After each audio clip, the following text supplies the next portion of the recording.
और मैं ये कहना चाहता हूं कि संजीव भट्ट कोई दलित पिछड़ा और अल्पसंख्यक नहीं है। संजीव भट्ट ने इनकी चोरी पकड़ी थी, संजीव भट्ट ने इनकी पॉकेटमारी पकड़ी थी गुजरात में। उस ईमानदार आईपीएस ऑफिसर को, वो ब्राह्मण है और उनको जिस तरीके से सजा पे सजा दी जा रही है और यह देशमुख दर्शक बन के तमाशा देख रहा है।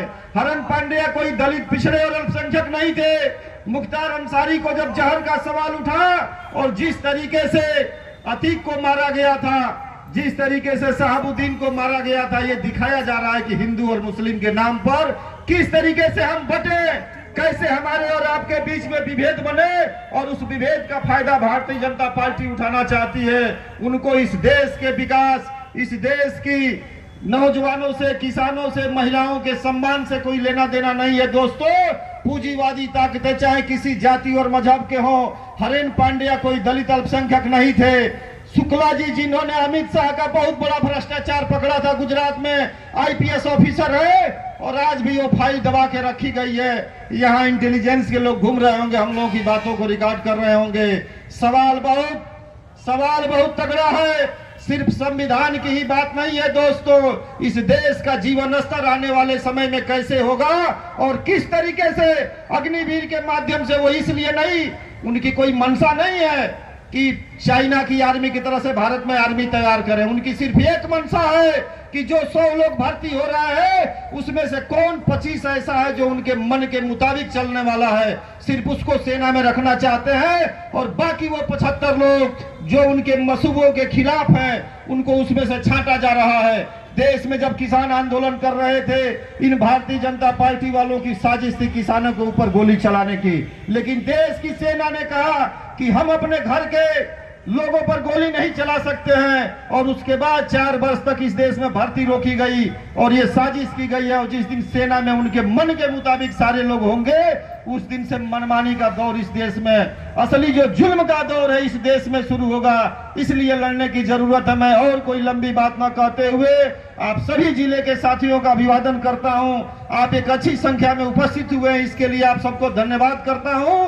और याद करिएगा, हमारी पार्टी का जो उम्मीदवार था पिछली बार, उसका पर्चा रद्द हो गया था। बलिया में ये पूरा देश जानता है कि जो विपक्ष का उम्मीदवार था वो चुनाव जीत गया था, लेकिन जबरदस्ती उसकी जीत को हार में बदलने का काम चुनाव आयोग और इस जिले के प्रशासन के लोगों ने किया था। इस बार इंडिया गठबंधन की जो लड़ाई है, उस लड़ाई में कहीं हम बटेंगे नहीं दोस्तों, हम सब मिल के लड़ेंगे। गोरखपुर मंडल में 3 सीटें कांग्रेस पार्टी को मिली हैं, बनारस में अपनी सीट है, गठबंधन हुआ है। चूंकि गठबंधन में पार्टी ने जो तय किया है वो हमारा और आपका सबका बराबर का हिस्सा है। हम सब मिल के लड़े और भारतीय जनता पार्टी, यकीन करिए, जिनको गुजरात में हम लोग एक तरह से हरा दिए थे 2017 में, हिमाचल हारे हैं, कर्नाटक हारे हैं, बिहार हारे हैं, झारखंड हारे हैं, मणिपुर हारे हैं, मेघालय हारे हैं, अरुणाचल हारे हैं, तेलंगाना हम लोग ने जीता, महाराष्ट्र में हम लोग जीते थे। हर जगह उनको हराया जा सकता है। सिर्फ हमारे आपके हौसलों की जरूरत है, हमारे आपके प्रबंधन की जरूरत है कि हम किस ताकत के साथ मिलकर उस लड़ाई को लड़े। हम किसी भी प्रकार के बहकावे और बंटवारे में न आते हुए ये कोशिश करें कि 2024 में श्री राहुल गांधी जी को और खड़गे जी के हाथों को मजबूत करने के लिए इंडिया गठबंधन के उम्मीदवारों की ताकत बनेंगे, मिल के लड़ेंगे, पुनः आपके बीच में आएंगे और अपनी बात होगी, आपकी भी सुनेंगे और लड़ा जाएगा। दोस्तों, इस आशा और विश्वास कार्यक्रम का संचालन कर रहे सतीश चंद्र डिग्री कॉलेज के पूर्व अध्यक्ष रहे, जिला कांग्रेस कमेटी के प्रवक्ता भाई संतोष चौबे चुन्नू जी, मंचस आज इस कांग्रेस पार्टी के पदभार ग्रहण समारोह, स्वागत समारोह में उपस्थित तमाम हमारे वरिष्ठ जनों के क्रम में शशिकांत त्रिपाठी जी बेलथरा रोड की धरती से आए हैं, हमारे जिला कांग्रेस कमेटी के अध्यक्ष रहे हैं। भाई सचिदानंद तिवारी जी जिला कांग्रेस कमेटी के अध्यक्ष रहे हैं। हमारे उत्तर प्रदेश कांग्रेस कमेटी अजय राय की कैबिनेट में बलिया के नाम को बुलंदियों पर पहुंचाने वाले उत्तर प्रदेश कांग्रेस कमेटी के उपाध्यक्ष, इलाहाबाद विश्वविद्यालय के विद्यार्थी, राजनीति से गर्व से पैदा हम लोग के नेता बड़े भाई राघवेंद्र प्रताप सिंह जी, आज जिनका स्वागत समारोह हो रहा है, माननीय सोनिया गांधी जी ने और प्रियंका गांधी जी ने जो घोषणा पत्र कांग्रेस का दिया है, भाई केशव चंद्र यादव जी, उस कांग्रेस के घोषणा पत्र में 50% महिलाओं की हिस्सेदारी की भी बात की गई है। उस हिस्सेदारी के क्रम में एक बार आप प्रमुख रहे और एक बार हमारे भौजाई नीलम पाठक के प्रतिनिधि के रूप में आपने 50% की अगवानी किया। और जिला कांग्रेस कमेटी, ऐसे व्यक्तिगत रूप से तो हमारे बड़े भाई हैं, लेकिन जिला कांग्रेस कमेटी के क्रम में हमारे कनिष्ठ और जूनियर भाई उमा शंकर पाठक जी का हृदय की गहराइयों से हम स्वागत करते हैं, अभिनंदन करते हैं। उपस्थित अखिल भारतीय युवक कांग्रेस के उस पद को सुशोभित किए जिस पद को जिले में हम लोग यूथ कांग्रेस में रह के रणदीप सिंह सुरजेवाला का सिपाही हम लोग हुआ करते थे, उस पद को सुशोभित करने वाले देवरिया की धरती के और हमारे भाई अजीत भाई केशव चंद्र यादव जी आज कार्यक्रम के मुख्य अतिथि हैं। हम आपका भी हृदय की गहराइयों से स्वागत करना चाहते हैं इस मंच के माध्यम से। उपस्थित जिस समय हम लोग यूथ कांग्रेस में प्रदेश के महासचिव होते थे, उस समय राष्ट्रीय छात्र संगठन से अपनी राजनीति की शुरुआत करने वाले इलाहाबाद विश्वविद्यालय के विद्यार्थी राजनीति के गर्भ से पैदा और आज उत्तर प्रदेश कांग्रेस कमेटी में प्रदेश के महासचिव और जो नेहरू परिवार का विश्वास जो घर मान लीजिए रायबरेली अमेठी का कार्यभार ग्रहण किए, ऐसे छोटे भाई विवेकानंद पाठक जी का भी हम स्वागत करते हैं। मंचस्थ हम लोग के गार्जियन रामधनी सिंह जी, उषा सिंह जी, महिला जिला अध्यक्ष अनुपमा सिंह जी, राजेंद्र चौधरी साहब, हम लोग के लिटिल भैया में कभी कभी देखने को मिलता है, हम लोग के बीच में आज याद आ जाती है कभी कभी पथिक जी की। पथिक जी तो नहीं है, उनके कदमों पे ये चल भी नहीं सकते हैं, लेकिन हमारे बांसटी के या अन्य जनपद के हमारे प्रधानगण, हमारे क्षेत्र पंचायत के सदस्यगण, जितने लोग हमारे शुभचिंतक ये स्वागत समारोह में आए, मैं सबको हृदय के गहराई से मैं आप सबका नम्र निवेदन चरण स्पर्श करता हूं।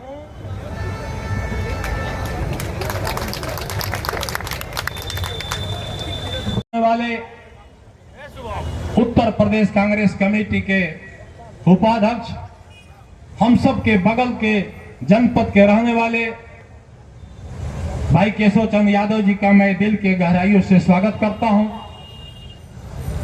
हमारे अजीज मित्र इलाहाबाद यूनिवर्सिटी के छात्र नेता रहे और इनकी अगुवाई में हम लोग बांसटी का ब्लॉक प्रमुखी का चुनाव लड़े। उत्तर प्रदेश कांग्रेस कमेटी के उपाध्यक्ष भाई राघवेंद्र प्रताप सिंह जी इस मंच पर उपस्थित आशीर्वाद देने के लिए हमारे शशिकांत त्रिपाठी जी जो जनपद के पूर्व अध्यक्ष रहे जाते हैं, अपनी बात का करके चल जाते हैं। मैं इस बात को भी मानता हूं कि कठिनाई के साथ साथ मैं ये भी विश्वास दिलाना चाहता हूं अपने पूर्व अध्यक्षों का और सम्मानित हमारे जनता जो यहां बैठी, हमारे अभिभावकगण, हमारे नौजवान साथी कि मित्रों, हम लोग उस दरोगा कह लीजिए, सीओ कह लीजिए या एसपी कह लीजिए, हम लोग के सिपाही हैं जो विपरीत परिस्थितियों में चल करके भी बलिया जनपद में एक नया दिशा और दिशा देने का काम किए थे माननीय बच्चा पाठक जी।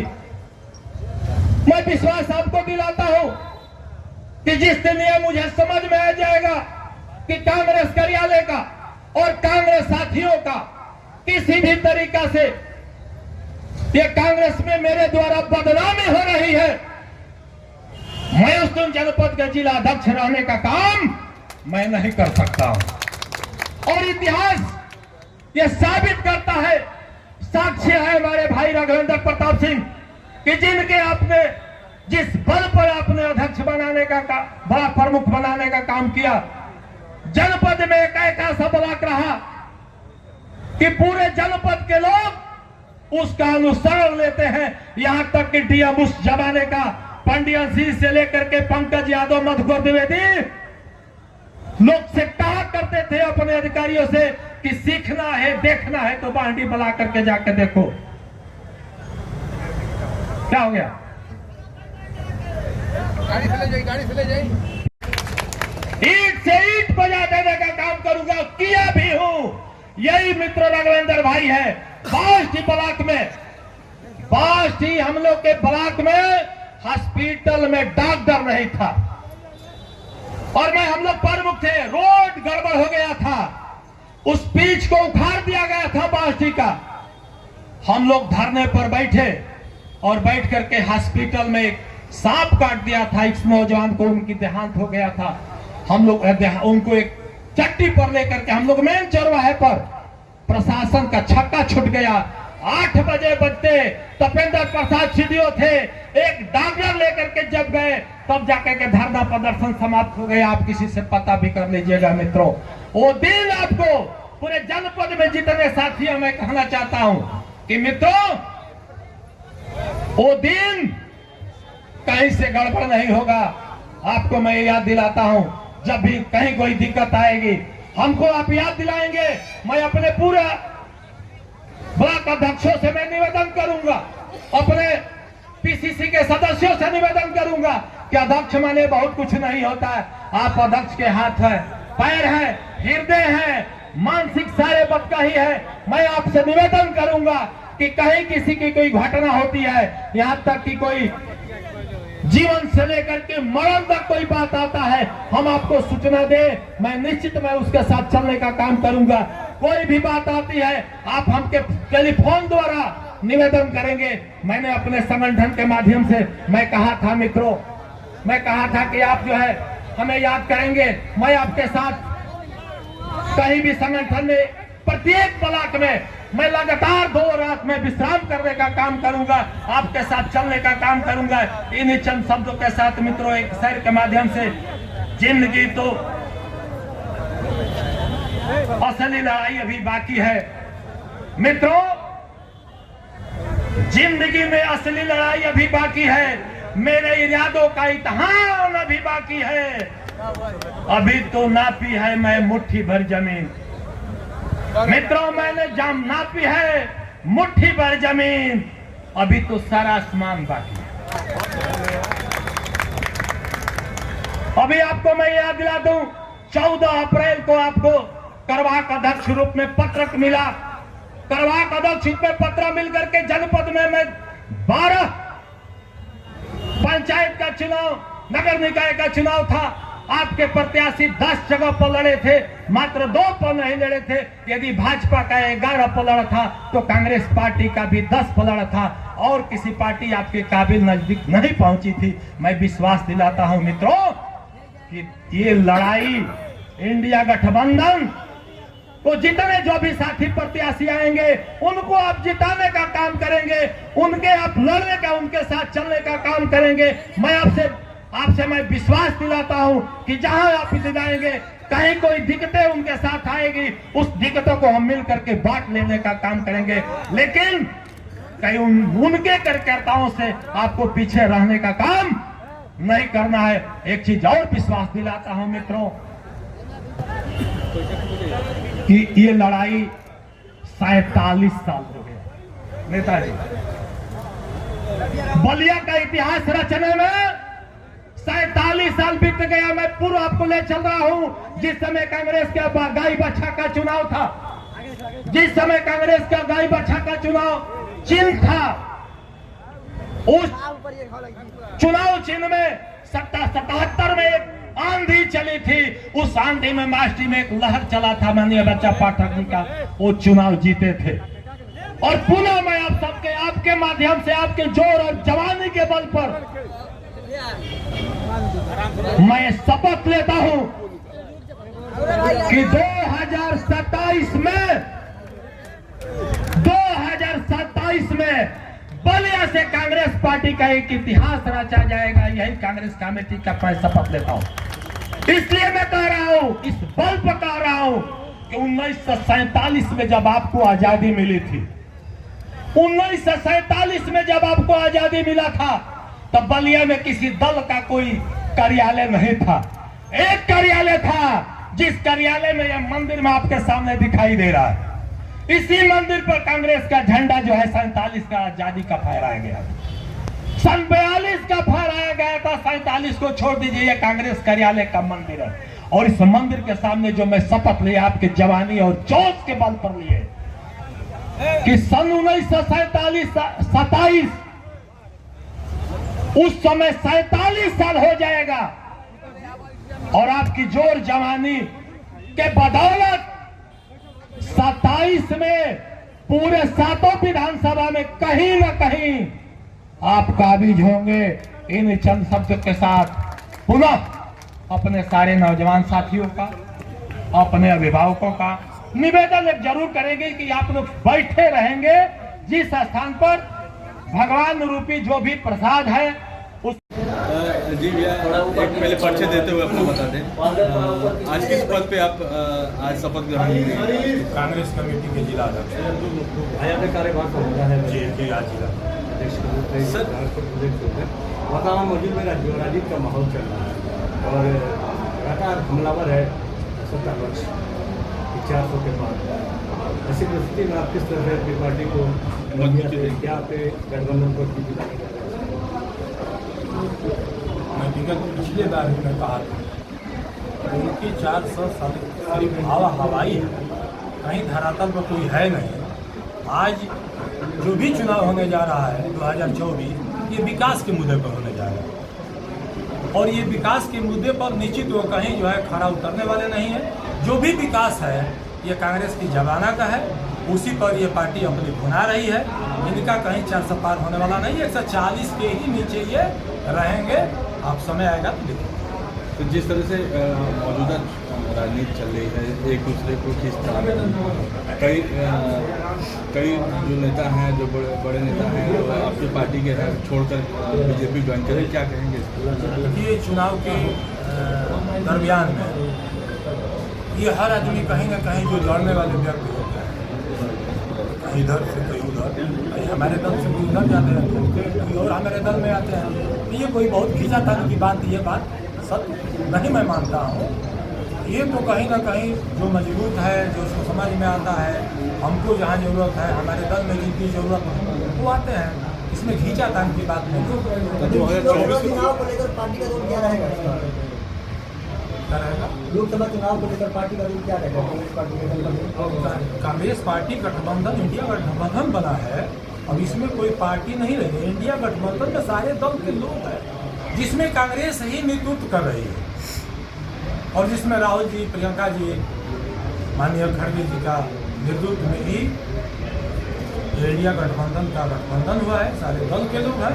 इंडिया गठबंधन के जो भी प्रत्याशी आएंगे, क्योंकि हमारे यहाँ कांग्रेस का प्रत्याशी आएगा नहीं गठबंधन के हिसाब से, यहाँ सपा को है, जो आएंगे साथी उनकी हम लोग भरपूर हमारे कांग्रेस के साथ। सत्ता पक्ष के लोग कह रहे हैं कि यूपी छोड़ के भाग रहे हैं और मोहब्बत विद्वान उनकी फेल हो रही है, क्या करेंगे? सत्ता पक्ष उनकी हवाई है और वो कुछ भी कर सकते हैं। मैं विगत भी कहा था कि जिस तरह से वो चुनाव लड़ रहे हैं, वो नहीं लड़ रहे हैं, उनके अधिकारी लड़ रहे हैं।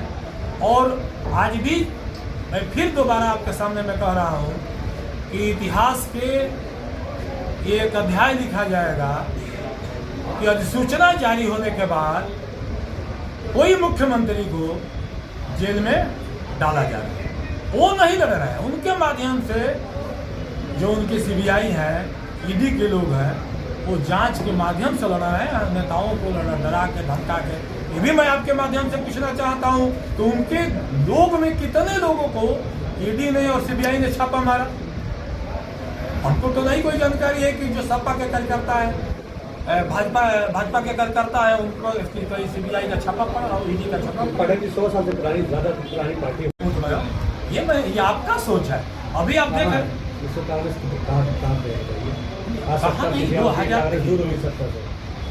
देखिए, सत्ता से दूर होना ही सवाल नहीं है।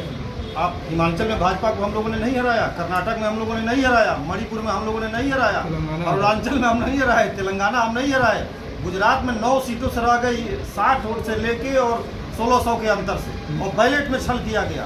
बिहार में बैलेट में छल किया गया, महाराष्ट्र में हम लोग जीते, हमारी सरकार छीनी गई, झारखंड में हम लोग जीते हैं, सरकार उनकी थी उनसे लिए हैं, कहाँ हम नहीं उनको हराए। मध्य प्रदेश में एक खेल हुआ है, वीवीपैट का जो सवाल है वो भी एक सवाल है।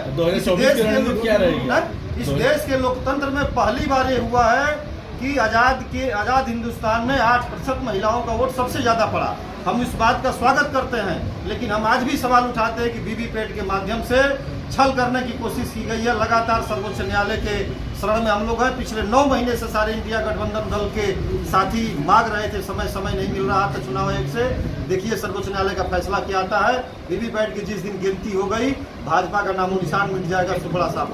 पुरानी पेंशन योजना को लेकर आपकी क्या नीति है? आपके घोषणा पत्र में हमेशा रहा करता था, लेकिन इस बार घोषणा पत्र से वो बाहर है। आखिर ऐसा क्या कारण है कि घोषणा पत्र से बाहर है? कहीं बाहर नहीं है, 4 राज्यों में हमने लागू किया है। अगर इस देश की जनता हमारा समर्थन करती है तो ये वादा है कि इस मुल्क में पूरा ओपीएस लागू होगा। हम 4 राज्यों में लागू करके दिखा चुके हैं, उसमें कहीं कोई बनावट। बीजेपी का कहना है कि मोदी की गारंटी विकास और कांग्रेस कर रही है। 5 न्याय की बात कांग्रेस कर रही है, और उस न्याय पर जो माननीय राहुल गांधी जी ने कहा है और कल खड़गे जी ने दिल्ली में जिसको रिलीज किया, उस न्याय को लेकर हम जा रहे हैं। इस देश में नौजवानों को रोजगार कैसे दिया जाए, कैसे महिलाओं की सुरक्षा की बात हो, एमएसपी को लागू करेंगे, किसानों का जो फसल बीमा का मामला है त्वरित कैसे उनको लाभ मिले जलने पर या किसी प्रकार के नुकसान पर, जैसे दुनिया के दूसरे मुल्कों में है, चाहे अमेरिका हो या यूरोपियन कंट्रियन में, उसको लागू करने की कांग्रेस पार्टी या बात कर रहा है। बीजेपी का कहना है कि मोदी की गारंटी भ्रष्टाचार मुक्त भारत और विकास करने वाले भारत की है, और इंडिया गठबंधन की भ्रष्टाचारियों की एक टोली है। इस पर आप क्या कहना? मोदी की गारंटी है इस देश से पैसे लुटा के इस देश की खजाने को दुनिया में भेजना। ललित मोदी के माध्यम से, नीरव मोदी के माध्यम से, विजय माल्या के माध्यम से, तमाम वो जो भगड़े हैं। मोदी की गारंटी है कि 20,000 करोड़ पीएम केयर फंड में पड़ा हुआ है, उसको बताएंगे नहीं और लूटेंगे जो जिसके सवाल उठाए जा रहे हैं। मोदी की गारंटी ये है कि इस देश में इलेक्ट्रल बॉन्ड में कितना बड़ा स्कैम हुआ, इस देश की मीडिया देख रही है। मोदी की गारंटी ये है कि इस देश में ईडी और सीबीआई के माध्यम से निर्दोष लोगों को फर्जी तरीके से फंसाने का काम किया जाएगा। और कांग्रेस की गारंटी ये है कि जिस दिन सरकार बनेगी, हम अगर 500 रुपये गैस सिलेंडर का वादा किए तो देंगे, क्यों नहीं 450 रुपये का गैस सिलेंडर ये राजस्थान में दे रहा है। ठगने का काम किया जा रहा है, क्यों नहीं 3000 रुपया मध्य प्रदेश में महिलाओं को दे रहे हैं। हर जगह झूठ बोल रहे और ठगने का काम कर रही है मोदी की जो गारंटी है। तो दे रही है मोदी जी का जो भ्रष्टाचार अपने घर से दे रहे हैं। मोदी जी की जो भ्रष्टाचार की नीति है, पिछले 2 सालों में 25 बड़े नेताओं पे ईडी के छापे पड़े, उसमें से 23 बड़े नेता बीजेपी ज्वाइन किए हैं आज के डेट में, और उन सारे 23 नेताओं पर से ईडी और इनकम टैक्स और सीबीआई के केस वापस हो गए। ये है नरेंद्र मोदी का भ्रष्टाचार के खिलाफ जीरो टॉलरेंस। देखिए